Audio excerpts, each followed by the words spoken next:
چہرے سے وہ خوشگوار تاثر غائب ہوئے اور ان کی جگہ سنجیدگی نے لے لی۔ جی اوکے۔ اس نے فون بند کیا تو حنین تیزی سے بولی، کیا کہہ رہے تھے؟ مطلب اس دن کے لیے مزہ کر رہے تھے۔ سعدی لمحے بھر کو رکا۔ ہاشم نے کہا تھا کہ اس کی سیکرٹری صبح کال کر کے اسے ملاقات کا وقت دے گی، مگر چونکہ اس کا فی الحال ہاشم سے ملنے کا کوئی ارادہ نہ تھا، اس لیے اس نے ہاں کہہ کر بات ختم کر دی۔ آپ گیم شروع کریں، میں آتی ہوں۔ وہاں سے باہر نکل آئی۔ اپنے پیچھے اسے سعدی اور زمر باتیں کرتے راہداری میں آگے جاتے محسوس ہوئے، مگر وہ اپنے اور سیم کے مشترکہ کمرے میں آئی جہاں آج پھپھو اور اسے رہنا تھا۔ دروازہ بند کیا، الماری کھولی۔ کپڑوں کا ماؤنٹ ایورسٹ آج نہیں گرا کیونکہ صبح امی نے الماری جمائی تھی۔ وہ جوتوں کے خانے پہ جھکی، چند ڈبے باہر نکالے، پھر ہاتھ ڈال کر کونے میں رکھا ایک ننھا مخملی ڈبہ نکالا۔ سنہری مخمل کا وہ ڈبہ کھولنے سے پہلے اس نے بہت دیر سوچا، اتنی دیر کے ہاتھ شل ہو گئے، اور پھر اس نے کھول ہی دیا۔ اندر سنہرے مخمل پہ ایک سنہری چین والا لاکٹ رکھا تھا، مگر کسی سونے چاندی کی جگہ اس زنجیر میں سیاہ ہیرے کی شکل کا سٹون پرویا تھا، جس کے اوپر سنہری حرف میں لکھا تھا اینڈز ایور آفٹر۔ کنندہ تھا۔ یہ سعدی کی چین کا جڑواں تھا۔ اس نے زنجیر کو ہولے سے چھوا، مگر پھر ہاتھ ڈال لیا جیسے کرن کے ننگے تار کو چھو لیا ہو۔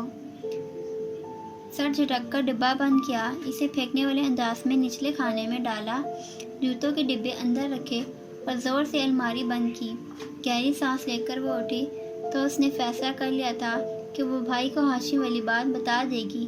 آخر ہاشم بھائی ہی تو تھے نا، کوئی غیر تو نہیں تھا۔ بھائی سمجھ جائے گا، اس لیے وہ بتا دے گی، مگر کب، یہ حنین نے ابھی طے نہیں کیا تھا۔ دشت طلب بھی کیا کوئی شہر طلسم ہے؟ جواہرات کا انداز ہمیشہ کی طرح درست تھا۔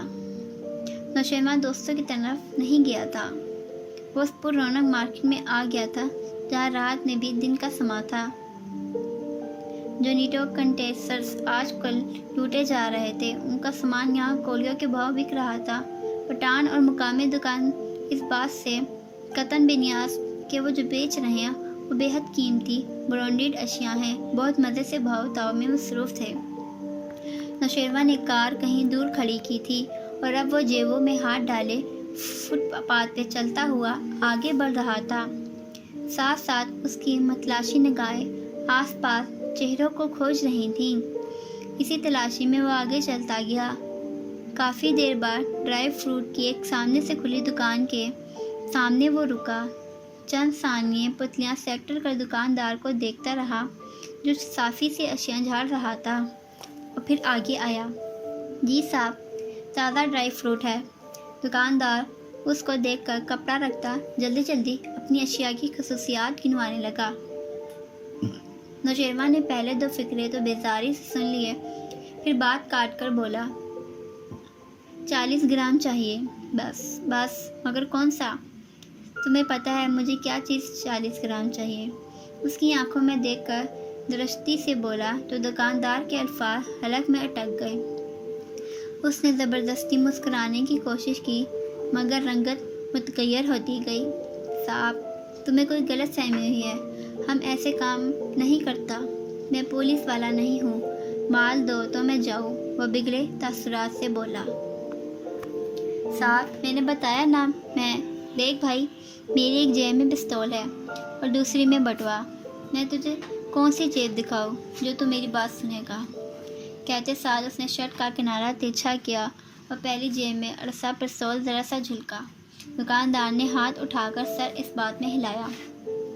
گلابی والے قائد اعظم چلیں گے، اندر آؤ اور بتاؤ کون سا چاہیے۔ نوشیروان استہزائیہ مسکرایا اور اس کے پیچھے اندر چلا گیا۔ جس وقت وہ گھر واپس آیا، ہاشم لاؤنج میں نیند راز تھا۔ منہ کے پاؤں میز پہ رکھے تھے اور سونیا کے سینے پہ سر رکھے ترچھی لیٹی ہاتھ پہ آئی پیڈ پکڑے گیم کھیل رہی تھی۔ وہ ایک ہاتھ سے سونیا کے نرم سیاہ بال سہلاتا، دوسرے میں پکڑے مگ سے گھونٹ بھرتے ٹی وی دیکھ رہا تھا۔ بابا، میرا گیم دیکھے نا، وہ خفا خفا سی بولی۔ ہاشم نے ایک نظر اسکرین پہ ڈالی۔ اتنی دیر سے تو ان لمبی ناکوں والے پرندوں کو دیکھ رہا ہوں، آج تو مجھے ان کی شکل بھی یاد ہو گئی ہے، مسکراہٹ دبا کر کہتا وہ پھر سے ٹی وی دیکھنے لگا۔ آپ کو میرا کوئی گیم سمجھ میں نہیں آتا، وہ مسلسل اسکرین پہ انگلیاں چلاتی کہہ رہی تھی۔ میں اس طرح کے گیم نہیں کھیلتا سونی، اور جو میں کھیلتا ہوں وہ میں ہمیشہ جیتتا ہوں۔ شیرو میرے ساتھ سب گیم کھیلتا ہے۔ ہاں، شیرو اور تمہاری عمر میں زیادہ فرق ہے بھی نہیں۔ ہاشم نے ٹی وی کو ہی دیکھتے جھک کر اس کے بال چومے۔ کیا سونی کو پتہ ہے وہ ماما کے ساتھ چھٹیوں پہ نہیں جا رہی؟ وہ گیم میں مصروف تھی۔ گڈ، میرے دو ایک کام ختم ہو جائیں پھر بابا اور سونی چھٹیوں پہ جائیں گے، ٹھیک؟ اور شیرو بھی جائے گا، اور ماما بھی، اور ممی بھی۔ ماما کے علاوہ سب جائیں گے۔ ماما کے ساتھ سونیا سردیوں میں چلی جائے گی۔ اوکے، اس نے سر ہلا دیا۔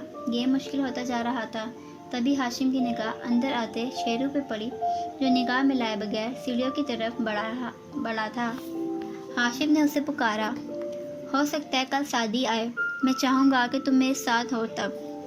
نوشیمہ پہلے زینے پہ رکا، مڑا نہیں، آہستہ سے کہا، اوکے۔ کیسا ہے سرمد اور اس کے بھائی کے کیس کا کیا بنا؟ مگر اسے دیکھتے ہوئے مغز سے خون بھرا۔ اسے بھی جواہرات کی طرح یقین تھا کہ شیرو دوست کے پاس نہیں گیا۔ پتہ نہیں، میں نے پوچھا نہیں۔ وہ نگاہ ملائے بغیر سیڑھیاں چڑھتا گیا۔ ہاشم نے بھی بحث نہیں کی۔ اندر آ کر اس نے دروازہ لاک کیا اور اسٹڈی ٹیبل تک آیا۔ جیب سے پیکٹ نکال کر میز پہ رکھا۔ اس میں عجیب سے ننھے ٹکڑے تھے۔ کرسی کھینچ کر بیٹھتے اس نے دراز سے خالی سگریٹ نکالا۔ اس میں پیکٹ میں رکھی منشیات مسل کر بھرنے لگا۔ یہ کرتے ہوئے اس کے ہاتھ میں ذرا سی لرزش تھی، پیشانی پہ پسینہ بھی تھا۔ لائٹر جلا کر سگریٹ کے کنارے کو سلکایا اور دوسرا کنارہ لبوں سے لگایا۔ سانس اندر کھینچی، آنکھیں بند کی۔ کڑوا مادہ اندر اترتا گیا۔ سانس باہر خارج کی تو دھوئیں کے مرگولے ہر طرف بکھر گئے۔ اس کا دماغ ہلتا ہو گیا، ہر شے سے ہلکا، ہوا سے بھی ہلکا۔ ناشتے کے بعد تیاری کی افراتفری پورے گھر میں پھیلی تھی۔ سیم بھاگ کر اسکول کے لیے تیار ہو رہا تھا۔ شادی، آفس اور زمر کورٹ کے لیے واپسی پہ اس نے بڑے ابا کو لے کر اپنے گھر جانا تھا۔ وہ سب سے زیادہ سکون سے بیٹھے تھے۔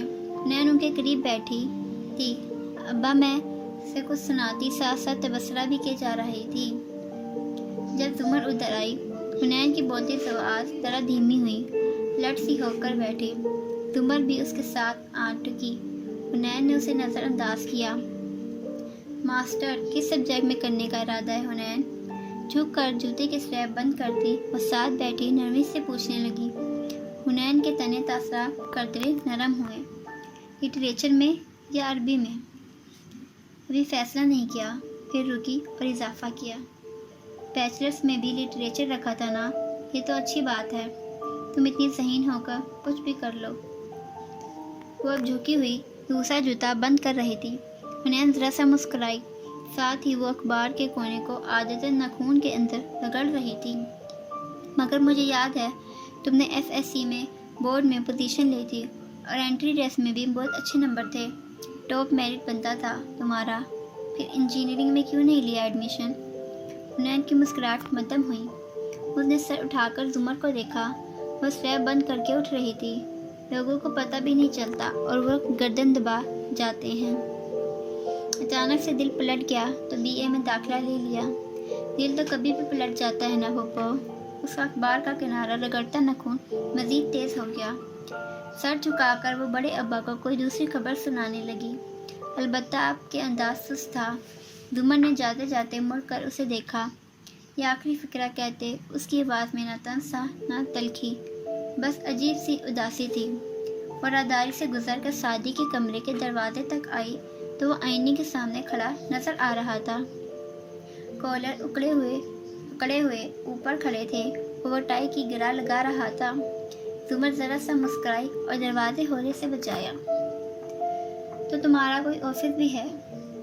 گردہ کھینچ کر اوپر لے جاتے وہ خفگی سے پلٹا اور کالر درست کیا۔ 2 سال میں پہلی دفعہ چھٹی لی، وہ بھی صرف 2 ہفتے کی۔ وہ بہت سے چپراسی تک ہر بندہ گزرتے گزرتے تانا دے جاتا ہے، آپ تو ایسے مت کریں۔ اور اتنی لمبی چھٹی کیوں لی؟ سعدی چپ ہو گیا۔ جج پہ آخری دنوں پہ پریشر ڈالنا تھا، ماموں کو نکلوانا تھا، ہاشم بھائی کا لیپ ٹاپ ہیک کرنا تھا، جس کا موقع آپ کے توسط سے مل ہی گیا، اور اب ان فائلز کو کھولنا ہے، مگر چھٹی ختم۔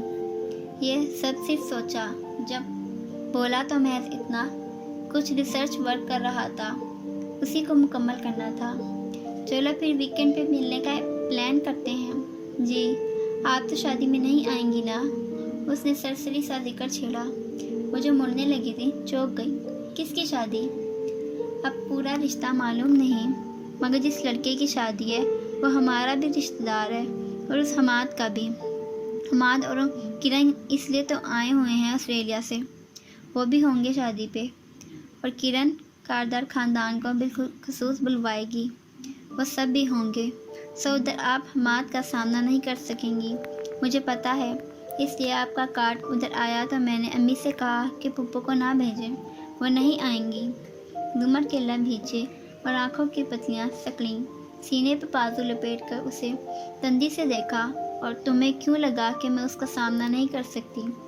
آپ نہیں کر سکتی، تبھی تو خاندان میں کسی کی تقریب پہ نہیں جاتی۔ خیر، آپ نے نہیں جانا تو کوئی بات نہیں، میں سمجھ سکتا ہوں۔ بہت سمجھداری سے اس نے کہا، میں اس لیے نہیں جاتی کیونکہ وقت نہیں ملتا، اور ویکینڈ پہ وقت ہوگا پھر، وہ تیزی سے بولا۔ زمر نے بے دھیانی سے ہاں کہا تو اس نے تیزی سے پوچھا، مطلب آپ چلیں گی؟ میں دیکھوں گی، وہ رک کر بولی۔ پھر گھڑی دیکھی، اسے اب چلنا تھا۔ وہ نکلی تو سعدی مکمل تیار ہو کر نکھرا سا باہر نکلا۔ لاؤنج میں بس بڑے ابا تھے، حنین سونے چلی گئی تھی۔ انہوں نے اسے سوالیہ نظروں سے دیکھا۔ وہ تقریب پہ جانے کے لیے مان گئی۔ بالکل، مسکرا کر کہتے اس نے چائے کا کپ اٹھایا اور سامنے بیٹھا۔ بڑے ابا نے تعجب سے اسے دیکھا۔ تم نے کیسے راضی کیا اسے؟ میں کہتا تو کبھی نہ مانتی۔ اب آپ کے پاس سعدی یوسف جیسا دماغ تھوڑی ہے۔ گھوٹ بڑھتے وہ مسکرایا، پھر کچن کی طرف رخ کر کے آواز لگائی، امی آپ ناشتہ لاہور سے لا رہی ہیں یا کچن سے؟ کچن سے میں نے جوتا پھینکا ہے تمہارے قد کا لحاظ کے بغیر، وہ ڈرے اٹھائے مصنوعی خفگی سے بولتی آ رہی تھی۔ سعدی نے واپسی سے دادا کو دیکھا۔ کوئی مانے گا کہ یہ خاتون میرے پیچھے میری بہن بھائی کو میری مثالیں دیتی ہیں؟ مجھے پتہ ہے اچھے سے، جلدی کا شور اس لیے مچاتے ہو کہ ناشتہ آدھا کرنا پڑے۔ اب اگر تم نے یہ ختم نہ کیا نا سعدی، تو مجھے امی نہ کہنا۔ وہ سامنے بیٹھتے ہوئے اس کی شکایت دادا سے لگا رہی تھیں، مسکراتے ہوئے بس سن رہے تھے۔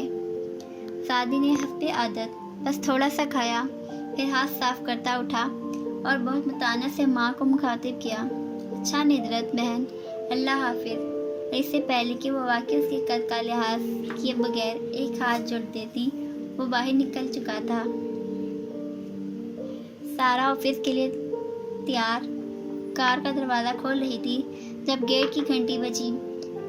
اس نے مڑ کر دیکھا، گیٹ اونچا تھا، یہاں سے معلوم نہیں ہوتا تھا کہ باہر کون ہے۔ وہ چابی دروازے سے چھوڑ کر بیگ کار کی چھت پر رکھ کر گیٹ تک آئی اور اسے کھولا۔ آدھا دروازہ کھلتے ہی ہاتھ ٹک ٹک کر رکے۔ باہر فارس کھڑا تھا، ٹی شرٹ، جینز، چھوٹے کٹے بال، سنجیدہ گہری نظریں اور سپاٹ چہرہ۔ سارا نے باقی دروازہ سست روی سے کھولا۔ فارس کوئی نادیدہ لٹ کانسی کے پیچھے الجھتی وہ ایک طرف ہٹی، چہرے پہ تذبذات سا در آیا تھا۔ آپ ٹھیک ہیں؟ سرسری سا سوال کیا، البتہ اس کو گہری نظر سے رہا تھا۔ وہ ہوں اس میں سر ذرا سا ہلا کر مزید ایک جانب ہو گیا۔ میرا اتنی صبح آنا اچھا نہیں لگا، یا آنا ہی؟ اس کی ہچکچاہٹ کے باعث وہ ذرا سا سرد بولا تھا۔ سارا کے چہرے پہ شرمندگی ابھری۔ ایسا نہیں ہے، آؤ، بچیوں سے ملنے آیا تھا میں۔ وہ وہی کھڑا رہا، سارا بھی ادھر ہی کھڑی رہی، مگر اس سے نگاہ نہیں ملائی۔ وہ اسکول کے لیے تیار ہو رہی ہیں، بس ہم نکلنے ہی والے تھے۔ ساتھ ہی اس نے گھڑی دیکھی، جیسے جلدی میں ہو، یعنی کہ اس اور وقت آؤ۔ اس کے چہرے کے بدلتے رنگ بغور دیکھتے وہ خشک انداز میں کہہ رہا تھا۔ سارا نے اضطراب سے چہرہ اٹھا کر اسے دیکھا۔ تم آ سکتے ہو فارس، مگر زیادہ نہیں۔ وہ اس کے تاثرات پڑھ رہا تھا۔ تو آپ کے خیال میں وارث کو میں نے قتل کیا تھا؟ ایسا نہیں ہے، مجھے یقین ہے تمہیں پھنسایا گیا تھا۔ یقیناً تمہارے دشمن بہت ہوں گے اور میرا ادھر آنا آپ کے خاندان کے لیے خطرے کا باعث بن سکتا ہے۔ میں سمجھ گیا، آئندہ دور رہوں گا۔ سر ہلا کر وہ یوں کہہ رہا تھا جیسے واقعی سمجھ گیا ہو۔ سارا نے دکھ سے اسے دیکھا۔ فارس، آئی ایم سوری، مگر میں پہلے ہی بہت مشکل زندگی گزار رہی ہوں۔ میرے پاس میری بیٹیوں کے علاوہ کوئی نہیں ہے، میں ان کو کسی خطرے میں نہیں ڈال سکتی۔ تم پلیز مجھے غلط مت سمجھنا۔ کہاں نہ سمجھ گیا، اب مل لوں یا جاؤں؟ نہیں، آؤ پلیز۔ وہ اب کے واقعی پیچھے ہٹی اور اندر کی طرف بڑھی۔ وہ چند لمحے ضبط سے اسے آگے جاتے دیکھتا رہا، پھر سر جھٹک کر پیچھے ہو لیا۔ فارس، سین